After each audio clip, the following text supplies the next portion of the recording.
Hello అండి. చూడండి, ఈరోజు నైట్ కర్రీ వచ్చేసి నేను ములక్కాయ పులుసు పెడదామని చెప్పేసి, ఇగో ములక్కాయలు మా చెట్టు కాయలండి.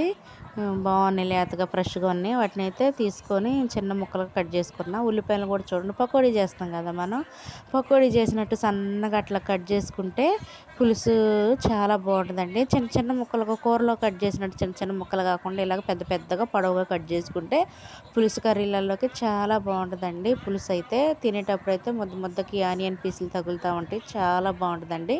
పులుసు కూడా బాగుంటుంది, టేస్ట్ బాగుంటుంది. ఇలా కట్ చేసుకుంటే తినేటప్పుడు అయితే ముక్కలు అయితే ముద్దలో తగులుతా చాలా బాగుంటుందండి. ఓకేనా, కర్రీ అయితే స్టార్ట్ చేయాలండి. నేనైతే ఇక ములక్కాయలు ఉల్లిపాయలు కట్ చేసుకొని రెడీగా పెట్టుకున్నాను.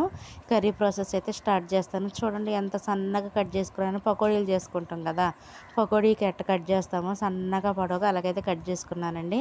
చూస్తుంటేనే చాలా ముద్దుగా భలే ఉన్నాయి కదా.